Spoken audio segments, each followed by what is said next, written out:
I was staring. Now, don't worry, like I said during the children's sermon, I was taught that you should never just stare at anyone. You know, that's very impolite. I won't just stare at you. Even though you don't know me, I did learn that. But that's what I was doing. I had my eyes fixed.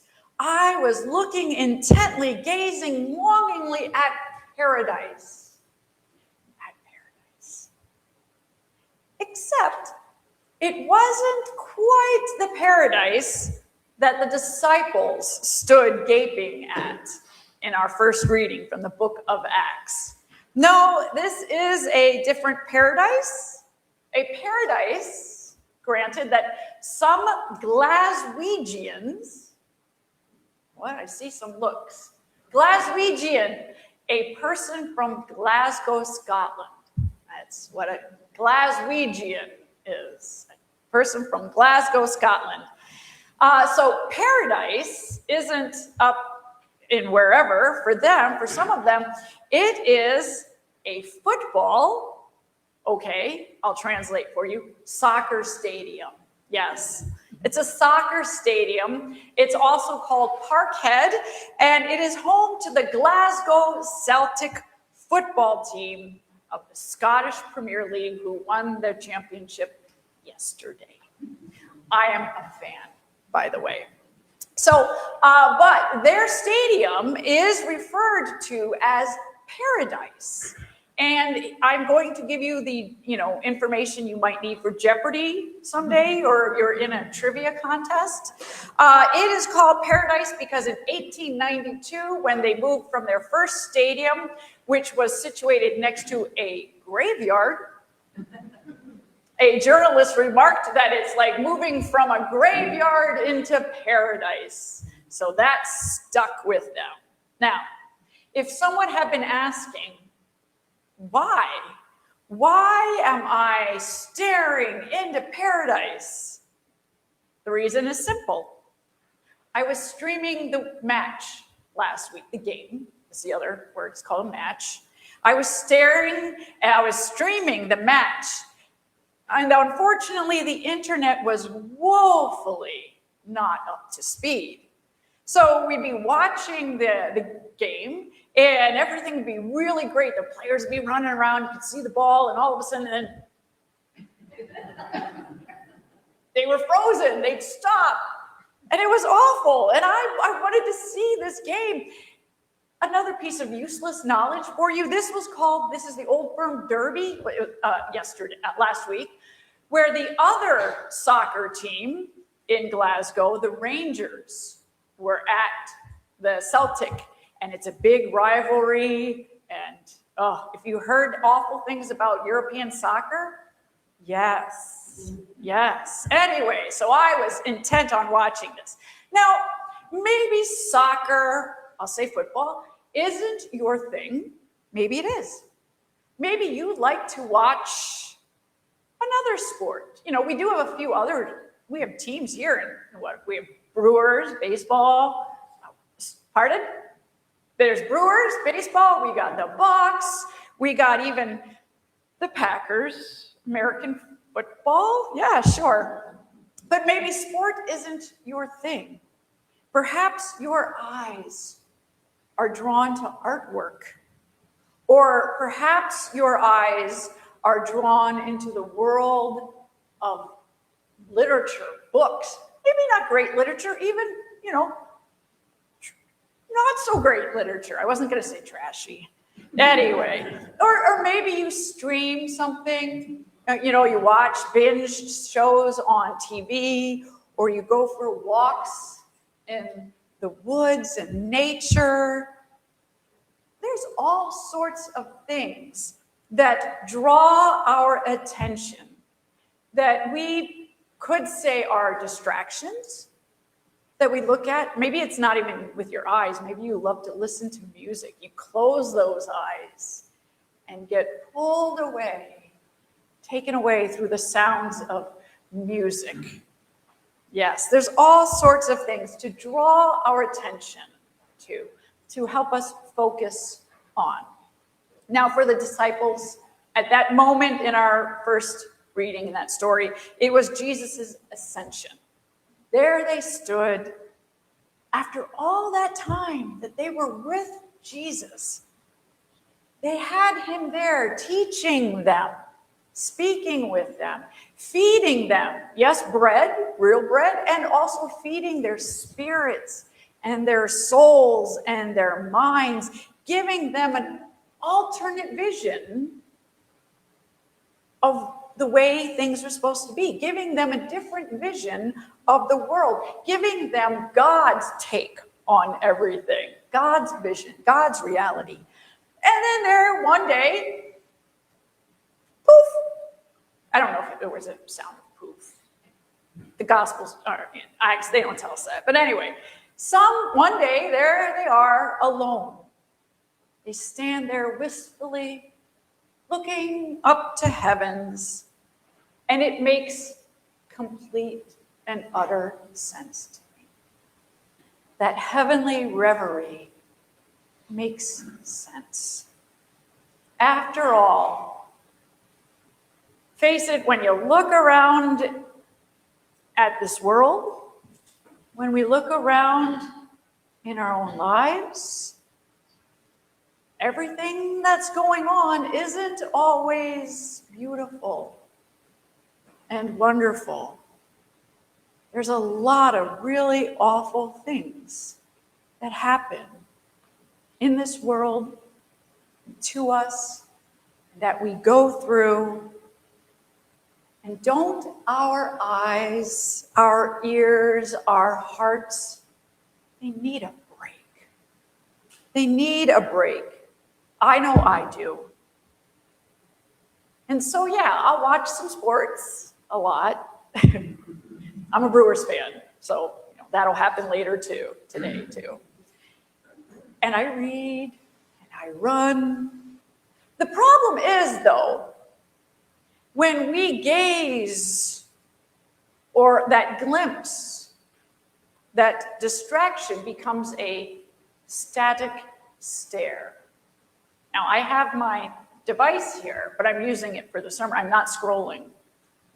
We all know that there are those folks who just sit there. But you can stare at anything for far too long. And so for the disciples, I don't know how long it was. It seems like it might have been not very long, but it took an interruption. They needed to be interrupted. It took an interruption of two messengers, a question, and as I would paraphrase it, hey, why are you staring up into space? So that's what it took to break the disciples' gaze. So someone might ask me that same question last week. I think I might have forgotten to mention that when I was sitting there with my eyes glued on the screen, this one actually, this screen at the football pitch in Paradise, the reason I was streaming it, and the reason it was, spotty, is I wasn't in Glasgow. I wasn't even in Milwaukee or Waukesha. I wasn't even in the United States. I was sitting in a room. My life is awful. No. I was sitting in a room in a resort in Jamaica. Yes. And there I am watching a soccer game. Yes, but no, I was sitting in a resort in a room in Jamaica. The bright Caribbean waters literally just outside my balcony. The view of the stunningly beautiful shades of blues of the waves, only broken by green leaves of palm trees and other, I don't know whatever the names of these trees are, but beautiful trees and purple flowers moving in the breeze. And there I was. So one could easily and very reasonably ask, why was I and my partner gazing at some paradise thousands of miles away when we were living in one right that moment? It's a fair question.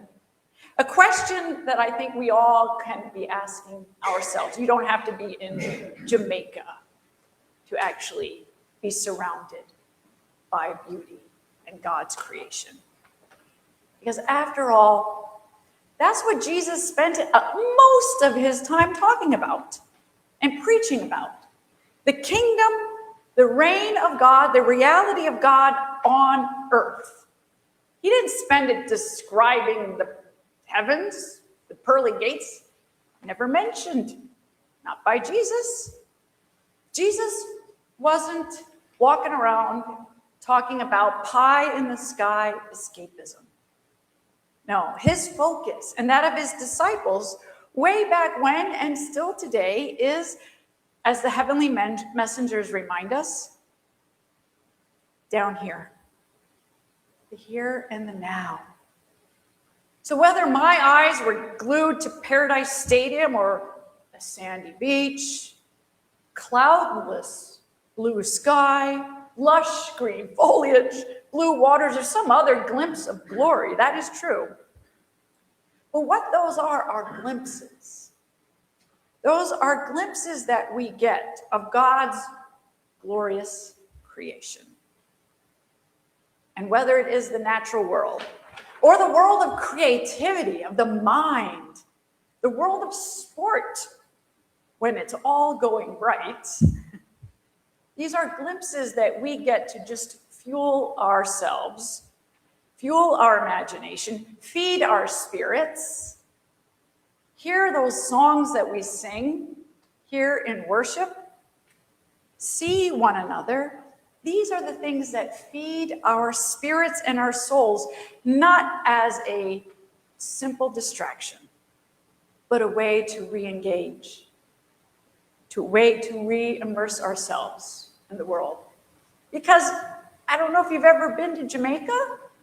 It's not an entire resort. That island is not just a wonderful resort. They had a hurricane. There's still damage. They're still repairing from that hurricane that happened in early November. There's lots of poverty on that island. Just outside the walls of the resort. I could see it if I looked. And you know what? I do. I don't sleep on that 2-hour drive. I look and I see the reality of that we're going through to get to our little resort. I know the pains of this world. And so I use that time, and we use whatever time, whatever way you do, whether coming to worship, a Bible study, a women's group, whatever you got, whatever you're doing, your prayer time, reading the scriptures, to help us through and to focus on, because it's not all palm trees and picnics. But what our faith gives us is a glimpse into the world that God would have us see. A world where there is plenty of fresh air and sunshine and food and water for all. A world where everyone can laugh together, no matter what jersey you're wearing, whether it's a Cubs or Bears, whatever. Oh, you know what I mean. A world where we can all be together and celebrate our gifts and our talents, our languages, where we're all respected, where all are God's children. All are forgiven and freed and fed, and where love flourishes. We get a glimpse of paradise to focus our energy on, a glimpse of paradise for heaven on earth. Amen.